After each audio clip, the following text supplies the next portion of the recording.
juntos aqui em mais um domingo para celebrar o nosso maravilhoso e bom Deus. Nós estamos, você que está aqui pela primeira vez ou você que está visitando, saiba que nós estamos no meio dessa série Distorção. E se Deus não for quem você pensa que Ele é. Nós saímos de uma grande série que durou um pouco mais de 3 meses sobre aos amigos do reino. Nós mergulhamos na carta de Filipenses e foi uma série expositiva. Nós analisamos perícope por perícope, versículo por versículo, entendendo todo o contexto da carta da amizade aos amigos do reino. Agora, você que chega por aqui, você vai perceber que essa série, ela é temática. Então, nós estamos trabalhando essa temática da distorção. Talvez você tenha uma imagem de Deus, da qual não é a verdadeira, e as Escrituras, e Cristo Jesus é quem revela quem é o nosso verdadeiro, maravilhoso, bom Deus. Então, existem muitas pessoas que desejam realmente encontrar a Deus, porém, visões distorcidas as fazem rejeitar. No primeiro encontro, a gente conversou sobre o Deus sob demanda, aquela ideia de que eu oro, eu peço, e Deus tem que fazer no meu tempo, na minha hora, do jeito que eu quiser. É uma distorção muito grande a respeito do Deus soberano, o Deus que governa, o Deus que tem o tempo certo e perfeito, não chega atrasado e que tem o melhor para a minha e para a sua vida. Então nós refletimos sobre essa distorção e conhecemos o Deus soberano. Semana passada, Dia dos Pais, aquela ideia do Deus como os nossos pais. Uma distorção quando a gente aplica em Deus o conceito de paternidade terrena, quando na verdade é o inverso. É Deus quem revela o verdadeiro conceito de paternidade perfeita e nós recebemos e somos abraçados por esse maravilhoso Deus que é Pai, que é amoroso, que é perdoador. E hoje a gente vai conversar um pouco sobre o tema Deus desmancha prazeres. Sabe aquela ideia de que Deus não desmancha prazeres? Deus é um Deus cheio de regras.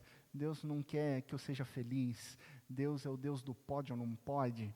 A gente vai ver esse tipo de distorção que afeta o nosso relacionamento com Ele. Feche teus olhos, vamos orar. Ó Deus, Pai de amor, nós queremos te agradecer mais uma vez por esse dia maravilhoso, pela Tua graça, pela Tua misericórdia que é derramada sobre os nossos corações. E agora que nós estamos a refletir sobre a Tua palavra, sobre o Jesus que revela quem o Senhor é, nós pedimos que o Teu Santo Espírito sopre sobre os nossos corações, trazendo discernimento e sabedoria para que a gente realmente Te conheça cada vez mais. Senhor, tira qualquer distorção do nosso coração, planta em nós a Tua verdade, para que a gente possa viver de acordo com aquilo que o Senhor tem para as nossas vidas. Abençoa cada família aqui, no nome de Cristo Jesus que nós oramos. Amém e amém. E eu começo com uma pergunta: e se Deus não for quem você pensa que Ele é? Um desmancha prazeres. Quantas pessoas possuem essa imagem de Deus? Um Deus cheio de regras, um Deus estraga prazeres, um Deus do só pode ou não pode, e um Deus que está pronto, parece que, para te pegar se você pisar na bola, né? Eu costumo dizer que a gente que tem uma tradição cristã, às vezes a gente aprendeu até no ministério infantil com algumas musiquinhas meio terroristas, né? De cuidado, cuidado, se o seu coração parar de bater agora, e tantas músicas que colocavam uma ideia de um Deus bravo, de um Deus distante, de um Deus que está esperando você errar para te punir. E depois isso é levado, essa imagem, para a fase adulta, né? Homens não podem usar bermuda, não pode jogar futebol, não pode ir para a praia. Eu conheci um pastor que ia para a praia de social, Mulheres não podem usar maquiagem, pintar as unhas, vestir calça em hipótese alguma. Ninguém pode assistir televisão, porque televisão é uma janela do inferno no seu lar. Então você não pode nem comprar um televisor. Pastores não podem usar barba. Tem lugar que eu não posso pregar porque eu tenho barba, né? Não sei qual é o ponto, né? Uma vez que o rei Davi nos ensina naquela história incrível de que ele deu 6 meses para os seus soldados recuperarem, para crescer a barba, uma vez que os inimigos tiraram a barba dele. Depois Davi vingou, né, a vergonha que havia acontecido. Uma guerra foi instaurada por causa da barba. Já diria Spurgeon, a barba é viril, é máscula e é bíblica. Olha só, né? Eu sou boa, Beto, olha só. Um dia eu vou chegar nessa maravilhosa barba grisalha, né, que dá respeito e sabedoria. Estou chegando, me espera. E aquela ideia de pode, não pode, e reduz Deus a um livro de regras. Como se relacionar com o tipo de Deus que parece transformar a vida numa tremenda chatice. E quantos amigos você tem, sem conhecer a Jesus, que possuem uma imagem de que a igreja é chata, de que Deus é chato e que crente é chato. Tudo bem que tem muito crente que é chato mesmo, né? Então a gente tem que também tomar um cuidado aqui. Mas, por que existem crentes chatos? Se a gente parar para pensar, por causa da religiosidade. Religiosidade, e não por causa de Deus. E aqui começam algumas distorções, que é por causa da religiosidade, e não por causa do Deus revelado nas Escrituras. Deus não é um estraga, desmancha prazeres. Deus, ele é gracioso. Deus, ele é amoroso. Deus é o Deus da liberdade. A religiosidade é desmancha prazeres, mas Deus concede liberdade, Deus concede alegria, e por meio dos mandamentos amorosos de Deus, Deus estabelece limites para que a gente desenvolva uma vida plena e saudável, e não uma vida de prisão. A palavra grega para graça, que aparece tanto na Bíblia, é charis, bondade, graciosidade, favor imerecido. E dessa palavra surge uma outra que é chará, alegria. O nosso Deus é o Deus da alegria indizível. O nosso Deus é o Deus da graça. O nosso Deus é o Deus que se alegra com os seus filhos. O nosso Deus, por mais que seja difícil às vezes compreender, o nosso Deus é o Deus da festa. Quando um pecador se arrepende, tem o quê? Festa. Alegria no céu. E se Deus é um Deus gracioso, é porque Ele é fonte de alegria. Não tem nada a ver com desmancha prazeres. Tá, pastor, mas então por que existe essa visão distorcida? Qual que é o problema? O problema é esse: a religiosidade é uma distorção. A religiosidade é uma grande distorção. E aqui nós vamos compreender de uma vez por todas que religiosidade não é cristianismo. Religiosidade não vem de Deus, religiosidade não traz vida, religiosidade não traz graça, religiosidade não traz amor, religiosidade aprisiona, religiosidade condena, a religiosidade mata. Mata. Deixa eu te contar uma história sobre um pastor, o pastor Geilson, de uma igreja muito relevante em seu bairro. Ele acordou de manhã e ele fez o que ele sempre fazia pela manhã. Ele ajoelhou-se no seu quarto, orou a Deus, olhou para a sua agenda muito cheia de aconselhamentos, visitas, assuntos para serem resolvidos com a sua liderança, preocupações com a zeladoria do prédio da igreja e tantos aconselhamentos de gabinete que são coisas das quais ele ao longo do tempo foi aprendendo a lidar na sua experiência de mais de 25 anos de pastorado. Mas algo abalou o café da manhã daquele pastor Geilson, quando a sua esposa, no início da manhã, trouxe a notícia: Miriam, a sua filha mais velha, cortou o cabelo. Sem acreditar no que aconteceu, ele deixou todos os seus compromissos do dia e foi enfurecido para conversar com a Miriam. Desde a infância, Geilson jamais permitiu que uma tesoura tocasse as mechas castanhas da sua filha, que com 18 anos já tinha o seu cabelo para além da cintura. E ele chegou no quarto e, junto com o auxílio da sua esposa, ele conseguiu constatar ali o grave erro, que ela cortou 5 centímetros do seu cabelo. Começou uma discussão, uma briga, aquela moça chorava e dizia: foram só as pontas. E ele respondia gritando: você quer me envergonhar com esse espírito de Jezabel? Você é uma prostituta agindo dessa maneira. Assim você acaba com a honra da família. E ele gritava, gritava e gritava com a sua própria filha. Totalmente descontrolado, o pastor Geilson desafivelou o cinto e surrou a sua filha nas pernas e nas costas. Saiu gritando do quarto dela: não tolero uma desviada dentro da minha casa. 2 horas depois, aquela moça, destruída, não só pelas agressões físicas, mas talvez numa mesma proporção ou numa questão ainda maior, por causa das agressões psicológicas, ela derramou sobre o seu corpo 1 litro de álcool e ateou fogo. O pastor Geilson voltou, dessa vez desesperado e chorando para o seu quarto, e encontrou a sua filha agonizando.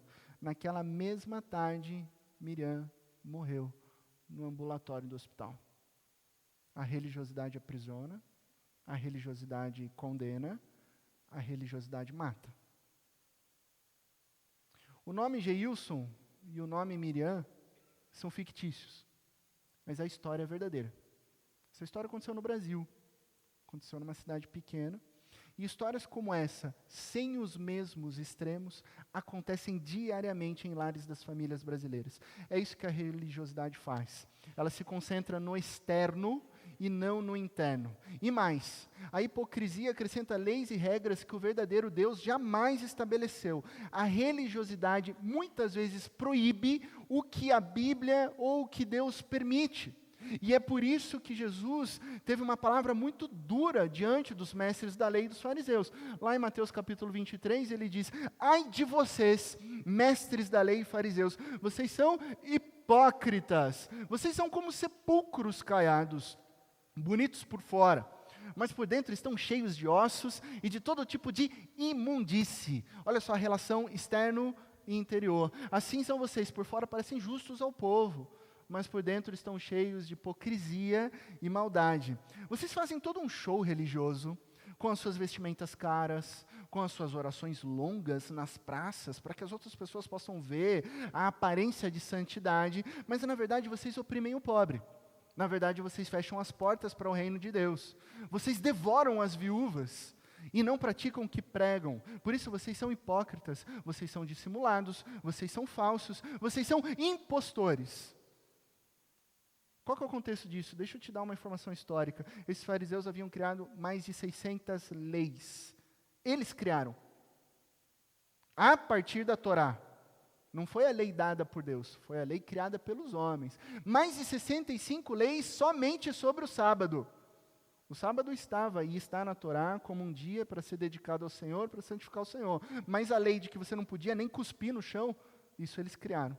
Por quê? Se cuspisse no chão, a saliva faria a terra trabalhar. Olha só até onde vai a mente de uma mente religiosa. Numa tentativa do quê? De alcançar um padrão de santidade de Deus com esforços humanos em atos religiosos. Bom, Deus tem um padrão de santidade. Então, se a gente criar alguns atos externos, talvez a gente consiga chegar nesse padrão de santidade de Deus. Só que eles, tentando ser santos, eles esmagavam as pessoas com fardos religiosos insuportáveis, que não refletiam o coração de Deus. E nem as leis amorosas que Deus havia estabelecido na sua palavra, nos 5 primeiros livros da Bíblia. Isso é religiosidade. Esse é o perigo da religiosidade. Quando alguém, ou até mesmo você pensar num Deus desmancha prazeres, lembre-se que a religiosidade é uma distorção. E que Deus estabeleceu suas leis para nos libertar. As leis de Deus são amorosas. E elas trazem liberdade. Eu sou o Senhor teu Deus, que te tirou da terra do Egito. Esse é o preâmbulo das 10 palavras dos 10 mandamentos. Eu sou Deus que liberta, eu sou Deus que cuida, eu sou Deus que zela, eu sou Deus que te ama, eu sou Deus que me alegro com você, e por isso eu vou dar leis e direções sustentáveis de uma vida plena e abundante. Esse é o nosso Deus que é cheio de graça e alegria, e não um Deus desmancha prazeres. Então essa é a nossa maravilhosa e boa notícia. Deus é fonte de graça, Deus é fonte de alegria. Se a religiosidade é um ato externo, a graça transforma o nosso interior. Lutero, monge agostiniano, que foi impactado pela doutrina da graça em Romanos capítulo 1, verso 17, olha só o que ele disse certa vez. Ele disse o seguinte: o cristianismo não é um simples desenvolvimento do judaísmo. Diferente do papado, seu objetivo não é novamente envolver o homem nas faixas apertadas com que lhe envolveram o corpo de bebê, cingindo-o a ordenanças externas e a doutrinas humanas. Não. O cristianismo é uma criação nova. Toma o homem interior, transformando o que há de mais íntimo em sua natureza, de maneira que homem algum precisará de outros homens que lhe imponham regras, mas, auxiliado por Deus, através da palavra, através da oração e do reino de amigos, ele poderá distinguir o que é verdadeiro e fazer o que é direito e que está aqui na palavra de Deus. Que notícia boa nós temos. O nosso Deus é o Deus da graça, é o Deus que transforma o interior. Então deixe-me compartilhar brevemente 3 versículos que nos ensinam que Deus não é um desmancha-prazeres, mas sim Ele é aquele que transforma o nosso interior. Vamos ver um pouco sobre essa relação da lei e a relação do que Deus faz em nosso interior. Romanos capítulo 3, verso 20 a 22, apenas esses 3 versículos hoje nessa manhã. Romanos 3, verso 20 a 22 diz assim: portanto ninguém será declarado justo diante dele baseando-se na obediência à lei, pois é mediante a lei que nos tornamos plenamente conscientes do pecado. Mas agora se manifestou uma justiça que provém de Deus, independente da lei, da qual testemunham a lei e os profetas. Justiça de Deus mediante a fé em Jesus Cristo para todos os que creem. Primeiro ponto que a gente pode trazer aqui para nós. Pode passar mais um, por favor. Ninguém é aceito por Deus por obedecer à lei. A religiosidade afirma que nós devemos seguir regras, fazer boas obras, cumprir exigências, como meios para sermos aceitos por Deus.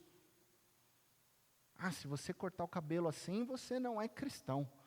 Se você assistir tal coisa, você não é cristão. Não, para você alcançar o amor de Deus, você precisa fazer isso, você precisa fazer outro. Mentira. A Bíblia é clara. Ninguém será declarado justo diante dele, baseando-se em obediência à lei. Nem eu, nem você, nem ninguém. Você pode até tentar. Tenta cumprir toda a lei. E se você ser bem sincero com o seu próprio coração, você vai descobrir que nós não conseguimos cumprir toda a lei. Isso nos leva a uma boa pergunta, uma pergunta lógica. Se ninguém consegue cumprir a lei para ser aceito por Deus, mediante ela, para que serve a lei então? É uma boa pergunta. Se ninguém consegue cumprir, para que serve a lei? A resposta é o nosso segundo ponto. Pode passar, por favor. A lei revela o nosso pecado e a nossa necessidade de um Salvador. Esse é o fundamento da lei, esse é o propósito da lei. Ela revela quem nós somos. Ela revela que nós precisamos de um Salvador, pois é mediante a lei que nos tornamos plenamente conscientes do pecado. É a lei de Deus que fala para mim e para você diante do espelho que não há nenhum justo, nenhum sequer. E como nós precisamos ser lembrados disso, né? Que muitas pessoas não se acham pecadoras. Elas não se acham pecadoras. Elas não acham que tem alguma coisa errada.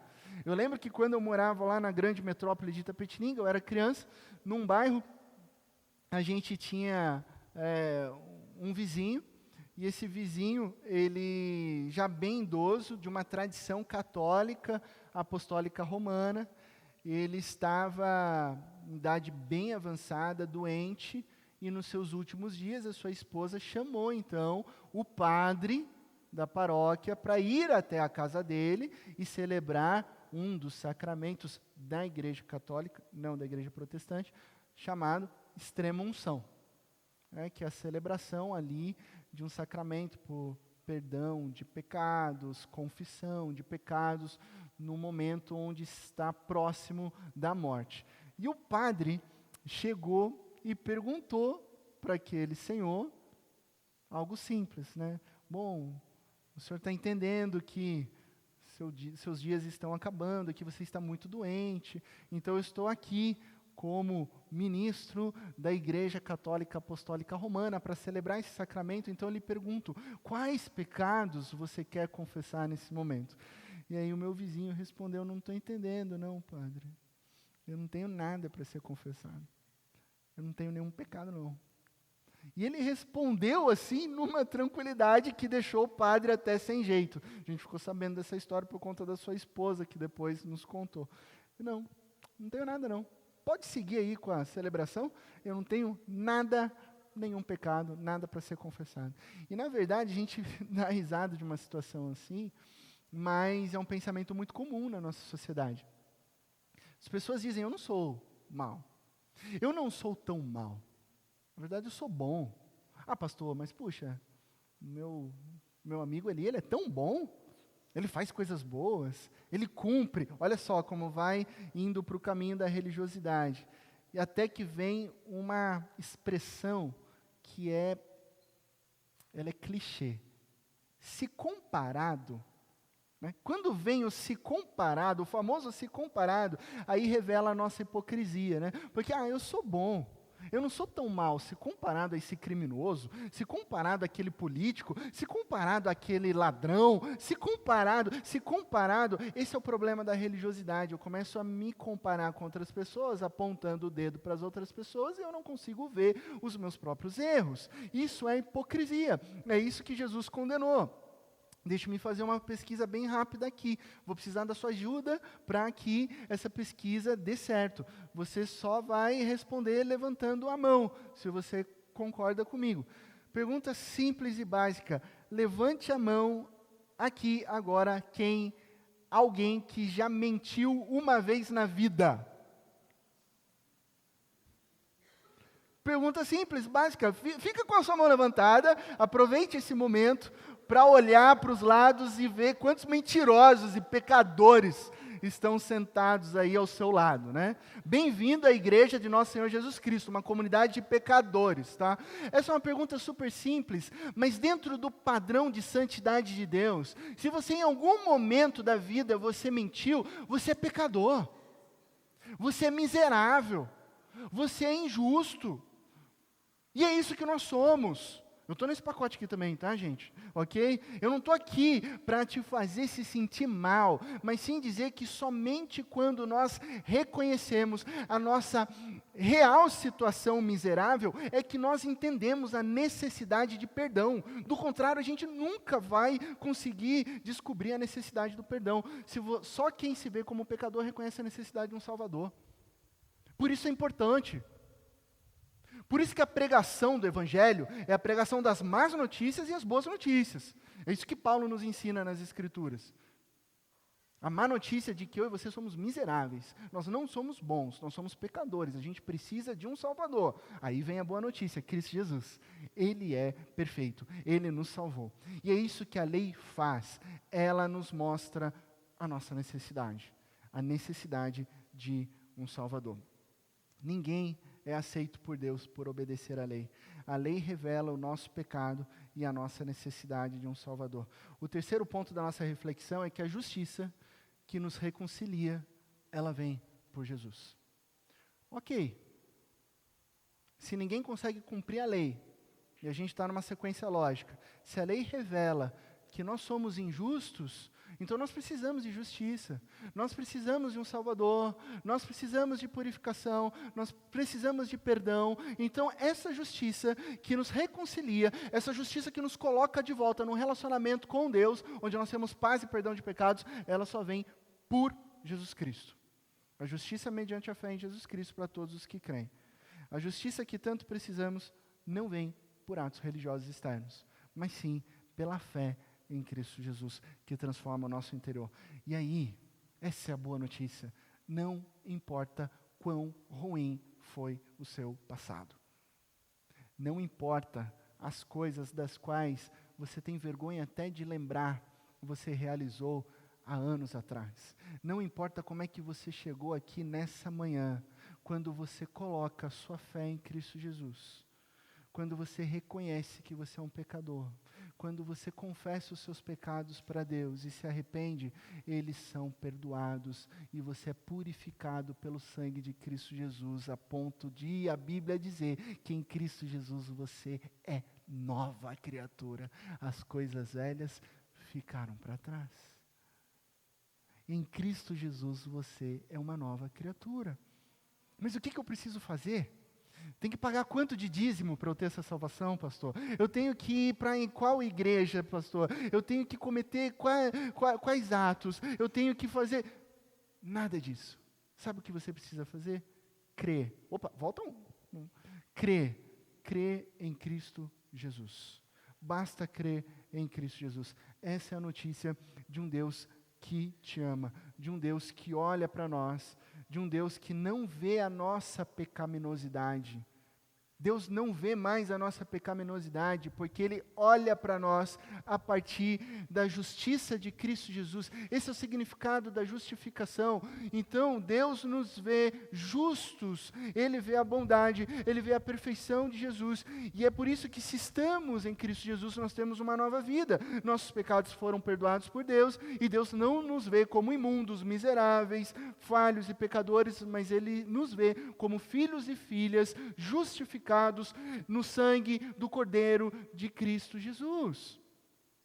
Percebe a diferença de religiosidade e de cristianismo? Religiosidade é sobre atos externos. O cristianismo é sobre a obra de Jesus. É aquilo que Jesus fez por mim e por você. Isso é graça.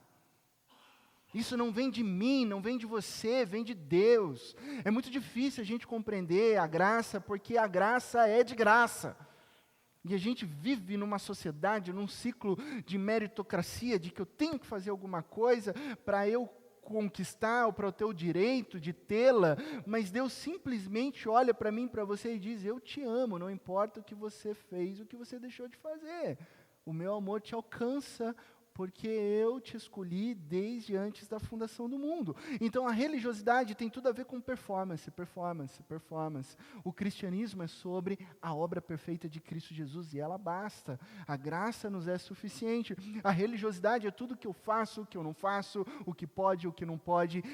O cristianismo é sobre tudo que Jesus fez, e o seu trabalho é perfeito. A sua obra está consumada. Ele venceu a cruz, ele venceu a morte, ele venceu o diabo, ele ressuscitou e nos deu nova vida. A religiosidade diz: bom, se eu me esforçar muito, se eu obedecer, talvez eu alcance um padrão de santidade, talvez Deus me ame. O cristianismo diz: porque Deus me ama e eu sou aceito em Cristo Jesus, então agora eu respondo ao seu amor com obediência. Por isso nós obedecemos a Deus, porque Ele nos amou primeiro. É o que Jesus diz: aquele que me ama, esse guarda os meus mandamentos. Então, enquanto a religiosidade aprisiona, enquanto a religiosidade condena, enquanto a religiosidade mata, enquanto a religiosidade é hipócrita no sentido de a gente é pronto para apontar o dedo do outro, mas não se olha no espelho, Jesus nos liberta, inclusive dessa religiosidade, para a gente viver um reino de amor e graça. Ah, pastor, entendi. Então Jesus me liberta para eu fazer o que eu quiser agora, né? Então, se você ir por esse caminho, você não está entendendo a graça e o amor de Jesus. Se você for por esse caminho, você nem quer seguir a Cristo Jesus. Na verdade, você continua se importando com o seu próprio eu. Eu vou te dizer que fazer o que você quiser, poder você pode. Mas se você pensa em seguir direções opostas à vontade de Deus, é porque você ainda não compreendeu a graça maravilhosa e o amor que foi derramado sobre a sua vida. É porque você ainda não compreendeu que os mandamentos de Deus são mandamentos de vida e não mandamento de morte.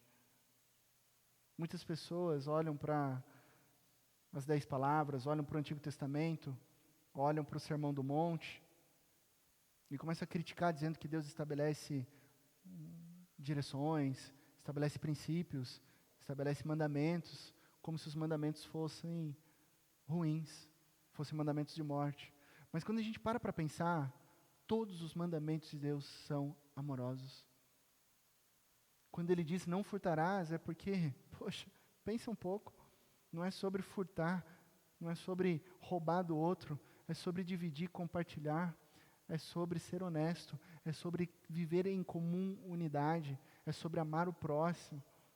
Quando Ele diz não adulterarás, algumas pessoas vão falar: mas isso é muito limitante, eu queria viver várias formas de amor, por que eu vou me enclausurar e deixar de me divertir sexualmente com outras pessoas? Pois eu digo para você, que as bênçãos de permanecer dentro dos limites da aliança de Deus, de uma aliança chamada casamento, são muito melhores do que qualquer estilo de vida hedonista.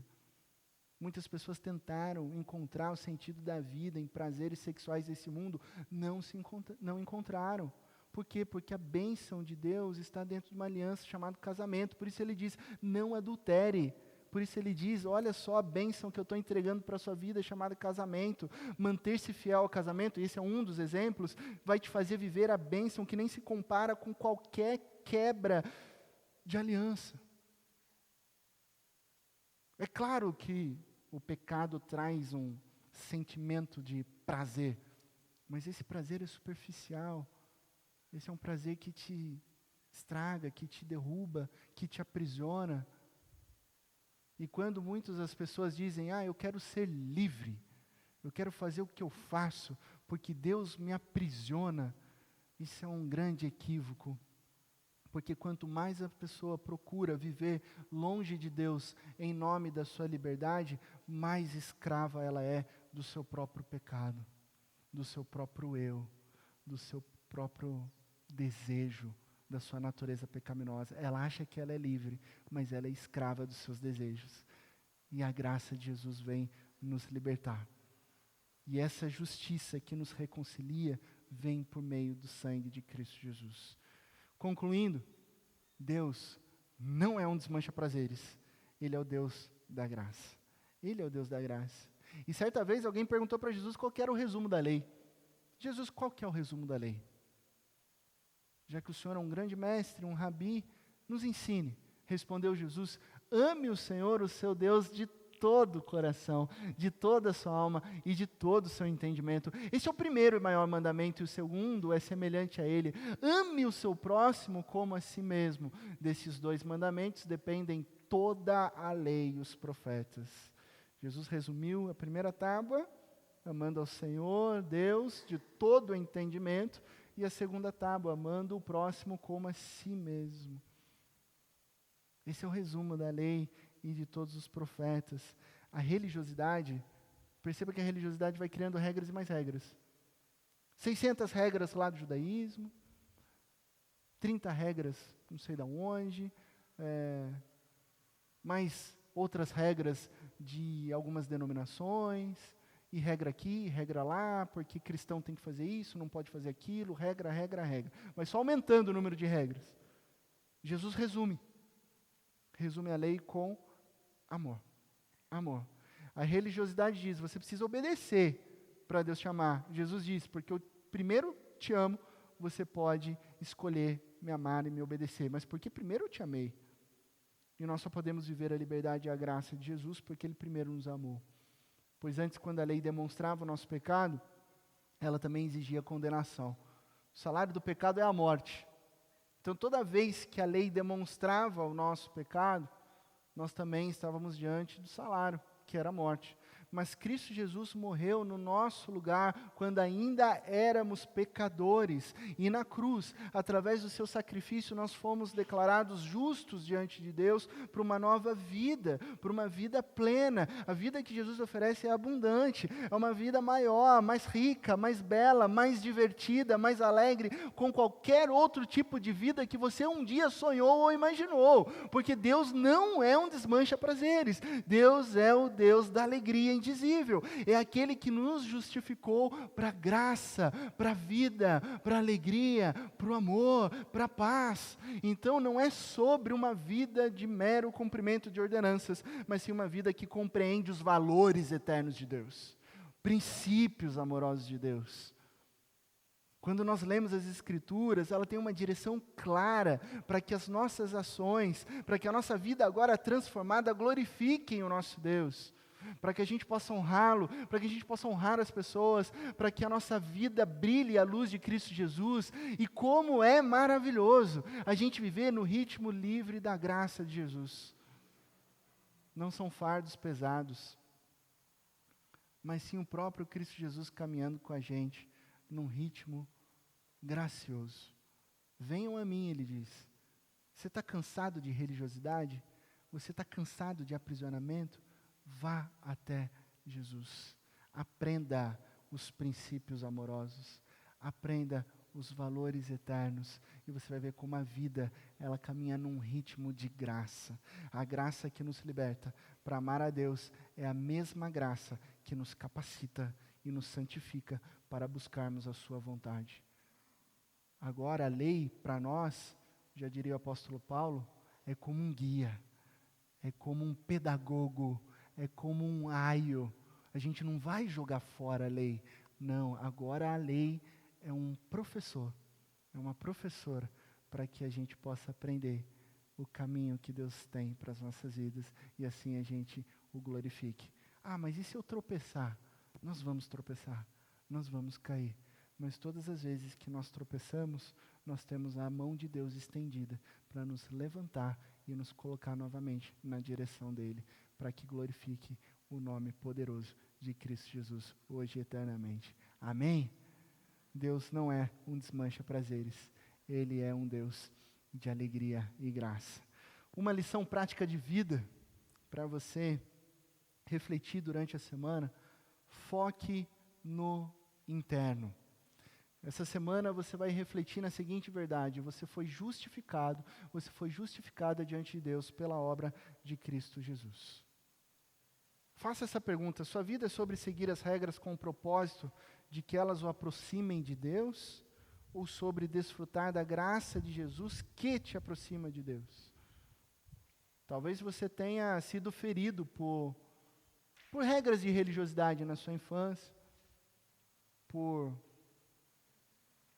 autoridades, muitas vezes eclesiásticas, que proibiram para você o que a Bíblia não proibia, que acabou distorcendo a sua visão a respeito de Deus. Foque no interior.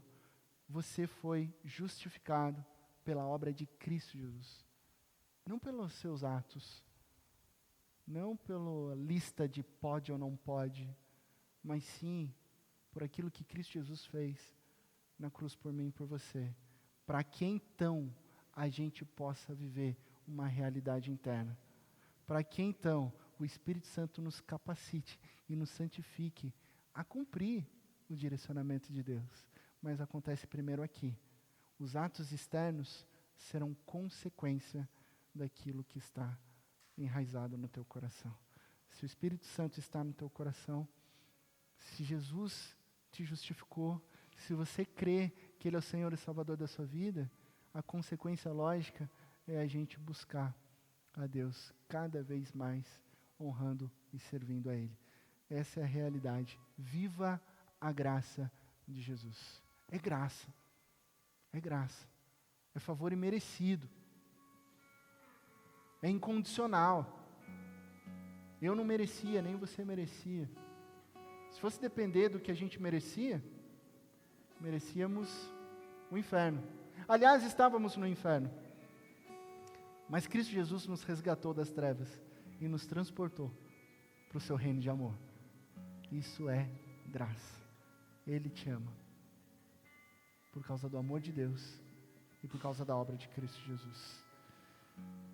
Eu quero te convidar a se colocar em pé nesse momento. E nós vamos cantar essa canção que fala exatamente sobre a graça de Cristo Jesus. Se você conhece essa canção, eu te convido até você cantar ela de olhos fechados, um espírito de oração, para que a gente possa glorificar o nome de Deus, pois a graça de Jesus maravilhosa nos alcançou. Vamos louvar, vamos cantar ao nosso Deus. Viva a graça de Jesus.